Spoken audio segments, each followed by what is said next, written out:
नमस्कार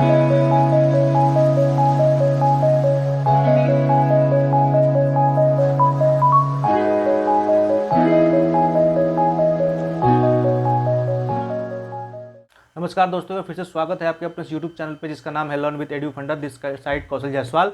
और दोस्तों मैं एक बार फिर से लेकर हाजिर हूँ रोजगार बैच की क्लास, जिसमें आज वही कुछ मोस्ट इंपॉर्टेंट क्वेश्चन है, कुछ PYQ के हैं जो किसी न किसी एग्जाम में पूछे गए हैं दोस्तों। और ये केवल किसी भी स्पेशल एग्ज़ाम के लिए नहीं है दोस्तों, ये सारे एग्ज़ाम जो भी कंडक्ट होने वाले हैं जिनका डेट आ गया है सबको ओवरऑल करके एनालिसिस करके बनाया गया है दोस्तों। इसमें हिस्ट्री के कुछ क्वेश्चन है, कुछ संविधान के क्वेश्चन है, कुछ जियोग्राफी है, कुछ आपके वर्ल्ड ज्योग्राफी के भी क्वेश्चन मिलेंगे दोस्तों। तो इसे बड़े ध्यान से देखिए दोस्तों और अपने मूल्यांकन कीजिए कि आप कितना तैयार हैं और कितना आपको तैयारी करनी है।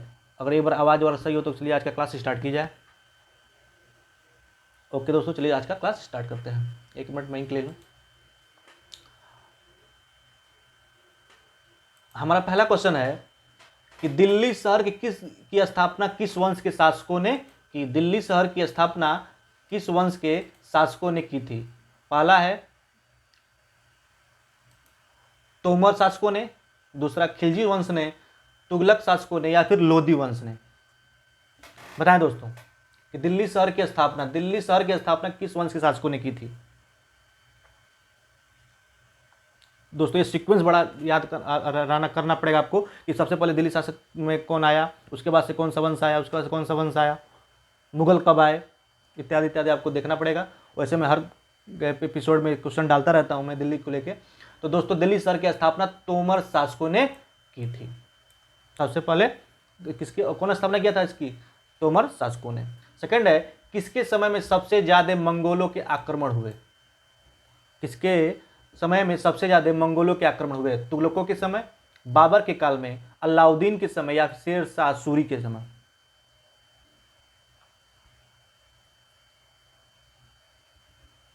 उम्मीद है आपने आंसर दे दिया होगा दोस्तों। तो सबसे ज्यादा मंगोलों के आक्रमण अलाउद्दीन के समय हुए थे। दोस्तों मुझे अलाउद्दीन का नेचर बड़ा पसंद आता है, जब भी मैं इसको पढ़ता हूँ तो मैं बड़ा खुश हो जाता हूँ, बिकॉज अलाउद्दीन जो था ये बड़ा ही महत्वाकांक्षित व्यक्ति था और ये सिकंदर के नक्शे कदम पर चलना चाहता, ये भी विश्व विजेता बनना चाहता था। और इसका मानना था कि दुनिया में जितनी भी नायाब चीज़ें हैं सब अलाउद्दीन के पास होनी चाहिए, वो कुछ भी हो। चलिए खैर, इस पर चर्चा काफ़ी बड़ी हो सकती है, आगे चलते हैं। 1219 में मंगोलों ने ईरान में उत्तर पूर्व में ट्रांसोक्सियाना पर हमला किसके नेतृत्व में किया था? इस सेंट्रल एशिया का एक देश है दोस्तों कि 1219 में मंगोलों ने ईरान में उत्तर पूर्व में ट्रांसोक्सियाना पर हमला किसके नेतृत्व में किया था? चंगेज खान, महमूद गजनबी, अहमद शाह अब्दाली, या इनमें से कोई नहीं? दोस्तों चंगेज खान उस समय का सबसे ताकतवर राजा था, सबसे ताकतवर, पूरे विश्व में सबसे ताकतवर उस समय का चंगेज खान था। चलिए बताएं दोस्तों इसमें कौन सा आंसर सही होगा? उम्मीद है आपने आंसर दे दिया होगा दोस्तों। तो 1219 में मुगलों ने ईरान में उत्तर पूर्व में ट्रांसोक्सियाना पर हमला चंगेज खान के नेतृत्व में किया था। अगला है बाबर भारत में कहां से आया था? बाबर भारत में कहां से आया था? उज्बेकिस्तान, कजाकिस्तान, ट्रांसोक्सियाना या मंगोल? आपको पता होना चाहिए दोस्तों बाबर के अंदर दो शासकों का खून था। एक तो ये चंगेज खान इस क्या भी खून था, क्योंकि बाबर की जो माता थी वो चंगेज खान की पुत्री थी। तो उज्बेकिस्तान, कजाकिस्तान, ट्रांसोक्सियाना और मंगोल, बताएं दोस्तों।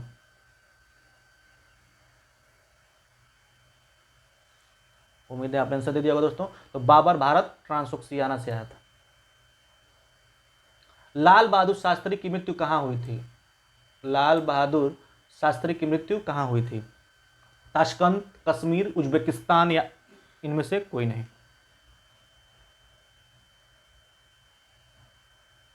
उम्मीद है आपने आंसर दे दिया होगा दोस्तों। तो लाल बहादुर शास्त्री की मृत्यु कहां हुई थी? ताशकंद में। एक समझौते पर गए हुए थे और प्लेन में इनकी मृत्यु हो गई थी। और दोस्तों ताशकंद किसकी राजधानी है? जी दोस्तों, ट्रांसोक्सियाना की।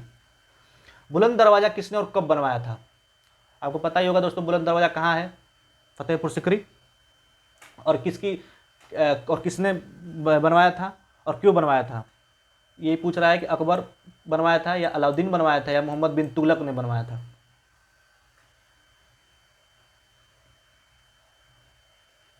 उम्मीद है आपने आंसर दे दिया होगा दोस्तों। तो दोस्तों बुलंद दरवाज़ा जो है ये गुजरात विजय जब करके आया था अकबर, तो उसके विजय के याद में ये बनवाया था बुलंद दरवाज़ा, अकबर ने 1572 में। आगे चलते हैं। तुगलक वंश के बाद भारत में कौन सा वंश आया? क्या सैयद वंश आया, खिलजी वंश आया, लोधी आया, फिर तुगलक वंश आया? बताएं दोस्तों। तो ये तो आंसर उसी तरह नहीं होगा, बिकॉज जब इसे यही पूछ रहा है तो फिर तुगलक कहाँ से आ जाएंगे। उम्मीद है आपने आंसर दे दिया होगा दोस्तों। तो तुगलक वंश के बाद सैयद वंश आया, और पूरे दिल्ली में सबसे कम किसी का शासनकाल रहा तो किसका वंश का रहा? तो खिलजी का रहा।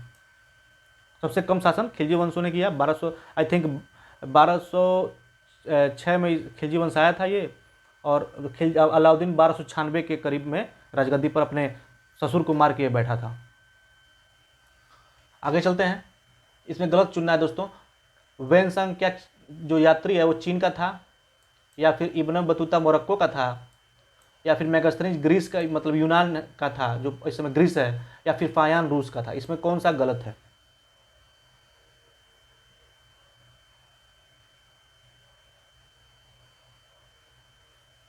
उम्मीद है आपने आंसर दे दिया होगा दोस्तों। तो वेनसांग चीनी यात्री था, बिल्कुल सही बात है। इब्न बतूता मोरक्को से आया था, और इसकी फेमस किताब कौन सी है? रेहाला। कौन सी किताब है दोस्तों? रेहाला। मेगास्थनीज बिल्कुल यूनान का था। फायान रूस का नहीं था, ये भी चीन का था। कहाँ का था दोस्तों? चीन का था। उम्मीद है आपने आंसर दे दिया होगा। आगे चलते हैं। अफ्रीका महाद्वीप को यूरोप से कौन सा महासागर अलग करता है? कौन सा महाद्वीप है? अफ्रीका महाद्वीप। और किसको अलग कर रहा है? यूरोप को। क्या वो प्रशांत महासागर है, या भूमध्य महासागर है, या फिर हिंद महासागर है, या फिर अरब सागर है?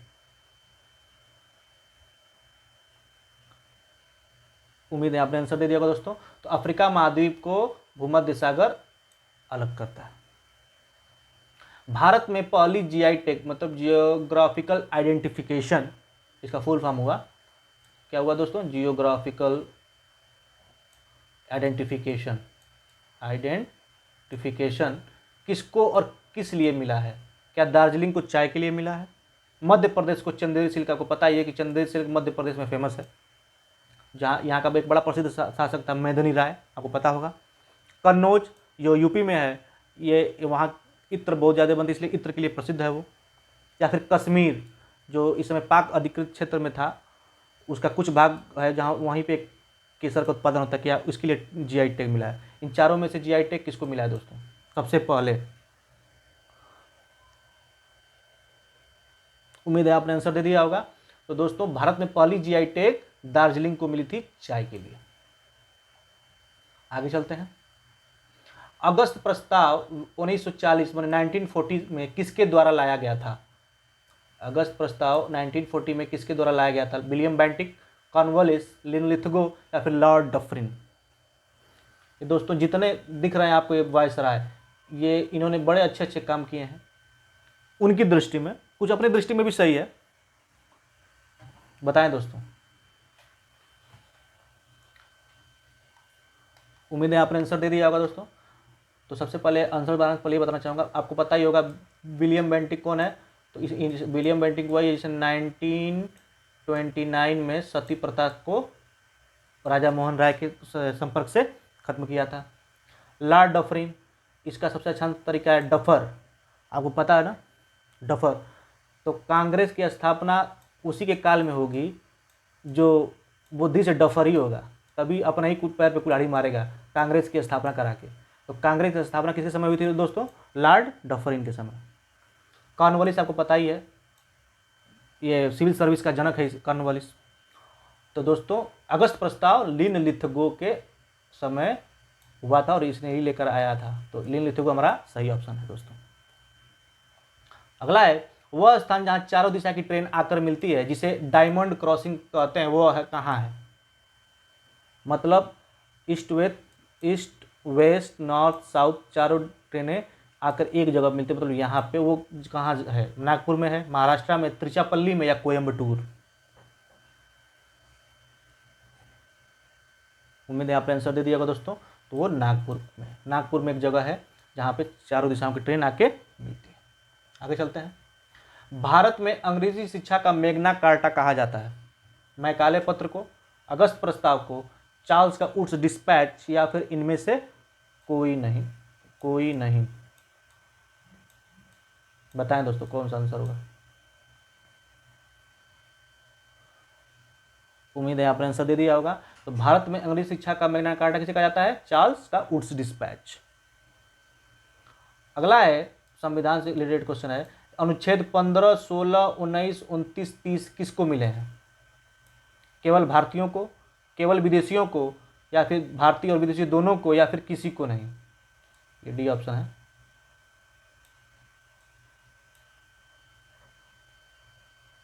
उम्मीद है आपने आंसर दे दिया होगा दोस्तों। तो अनुच्छेद 15, 16, 19, 29, 30 केवल भारतीयों को दिए गए हैं, विदेशियों को नहीं।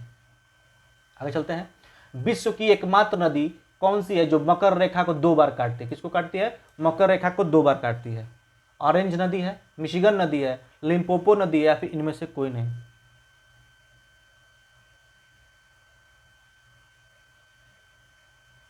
उम्मीद है आपने आंसर दे दिया होगा दोस्तों। तो सबसे पहले तो ये नदी जो है ऑरेंज नदी और ये लिम्पोपो नदी दोनों अफ्रीका की नदियां हैं, और विश्व में एक ऐसी नदी है लिम्पोपो जो मकर रेखा को 2 बार काटती है। भारत के संविधान में किस अनुसूची में विधायक के अयोग्यता का जिक्र किया गया है? मतलब विधायक की अयोग्यता का जिक्र किया गया है, अनुसूची 10 में, अनुसूची 5 में, या अनुसूची 12 में, या इनमें से कोई नहीं?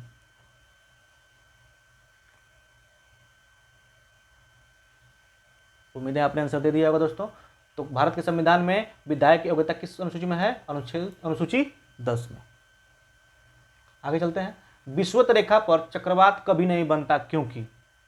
आपको पता ही है अभी चक्रवात आया था, ये ताउते करके आया था, फिर एक और अभी हाल ही में आया था, ये क्या तो नाम था, यस पर। हाँ, तो ये दोस्तों ये ऐसे चक्रवात है, आपको पता है ये चक्रवात के कारण आने का कारण क्या होता है? तो पूछ रहा है कि विषुवत रेखा पर, मतलब ये जो इक्वेटर होता है, मतलब 0 डिग्री वाला जो इक्वेटर होता है, इस पे चक्रवात कभी नहीं बनता। कारण क्या है?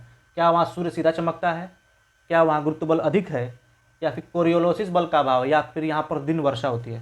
तो आपको पता ही है कि सूर्य यहाँ पे है, और इसके चमकने की वजह से यहाँ पे सूर्य की गर्मी डायरेक्ट पड़ती है, और यहाँ से लो प्रेशर क्रिएट होकर हर आफ्टरनून वर्षा होती है, आपको पता ही है।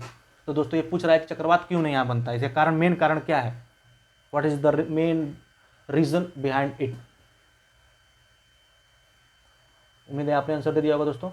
तो दोस्तों वो है कोरियोलिस बल का अभाव, इसी कारण यहाँ पे चक्रवात नहीं बनता, क्योंकि कोरियोलिस बल ही एक ऐसा चक्रवात होता है जिसे रोटेट करता है स्पायरल मूवमेंट में। आपको पता ही है ना चक्रवात ऐसे आता है, चक्रवात का दिशा कैसे ऐसे ऐसे ऐसे ऐसे ऐसे होता है, ये कोरियोलिस बल का ही होता है कि उसके कारण ये क्या होता है, चक्रवात स्पायरल मूवमेंट मूव करता है। और आपको पता है कि उत्तरी चक्रवात उत्तरी उसमें क्या उत्तरी गोलार्ध जब चक्रवात की दिशा क्या होती है, सॉरी वो तो आंसर एक बात बताऊंगा, पहले आप आंसर दे फिर बताऊंगा मैं। अगला है उत्तरी गोलार्ध में चक्रवात की दिशा क्या होती है? सुई के विपरीत दिशा में होती है, सुई की दिशा में होती है, या कभी विपरीत कभी सुई की दिशा में होती है, या फिर लंबवत होती है?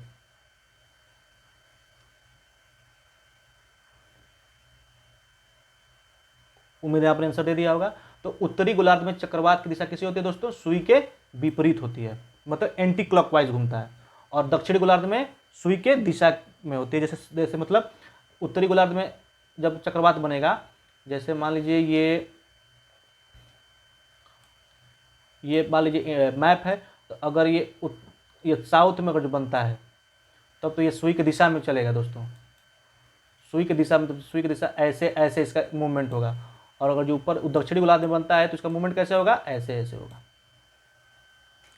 आगे चलते हैं। चक्रवात का विकास निर्भर करता है तापमान 27 डिग्री होनी चाहिए, हवा की गति होनी चाहिए, आर्द्रता होनी चाहिए, या फिर न्यूनतम तापमान होना चाहिए, हवा की उच्च गति होनी चाहिए, या तेज धूप होना चाहिए, या फिर गुरुत्वाकर्षण बल और कोरियोलिस बल होना चाहिए, या फिर इनमें से कुछ नहीं होना चाहिए?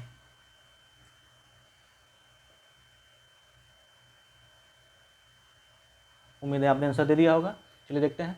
तो चक्रवात का विकास दोस्तों सबसे पहला उसका मेन जो फंडा है, उस वहाँ पे तापमान क्या होनी चाहिए? कम से कम 27 डिग्री का टेम्परेचर होना चाहिए, हवा की गति भी होनी चाहिए, और नमी भी होनी चाहिए। तभी क्या होगा, चक्रवात आएगा। बिकॉज मान लीजिए चक्रवात यहाँ बन रहा है, यहाँ पे 27 डिग्री टेम्परेचर है, तो यहाँ पे लो प्रेशर क्रिएट होगा, मतलब यहाँ पे लो प्रेशर क्रिएट होगा। और आपको ये फंडा पता है कि हवाएं क्या होती हैं, high pressure to low pressure move करती हैं, तो आसपास की जितनी हवाएं हैं यहाँ पे आके यहाँ मूव होंगी, और यहाँ पे क्या करेगी, यहाँ पे लो प्रेशर क्रिएट होगा और यहाँ की हवाएं मूव होंगी, फिर मूव होकर ऊपर जाएंगी। ये जब जो ज्योग्राफी सर पढ़ाते हैं, आप लिस्ट में उसका चक्रवात के आने का कारण देख लीजिएगा, या फिर आपको जिस टॉपिक में समझ में दिक्कत हो, या फिर वो चक्रवात हो या साइक्लोन कोई भी हो, वो आप कमेंट में डिमांड कर दीजिए, उसको स्पेशल क्लास लेकर समझा दिया जाएगा। तो इसका आंसर क्या होगा दोस्तों, तापमान। आगे चलते हैं। विली विली चक्रवात कहाँ आता है, ऑस्ट्रेलिया में, अमेरिका के तट पर, रूस में, या इनमें से कोई नहीं। ये लास्ट क्वेश्चन है दोस्तों आज का। उम्मीद है आपने आंसर दे दिया होगा। तो दोस्तों विली विली चक्रवात कहाँ आता है, ऑस्ट्रेलिया में। उम्मीद है आपको ये वीडियो पसंद आई होगी दोस्तों। इसकी पीडीएफ के लिए आप हमारे टेलीग्राम लिंक पर जाके अलॉन विद एडू फंडा ज्वाइन कर सकते हैं। और वीडियो पसंद आई हो तो लाइक करें, शेयर करें, सब्सक्राइब करें। पढ़ते रहें, सोचते रहें। धन्यवाद।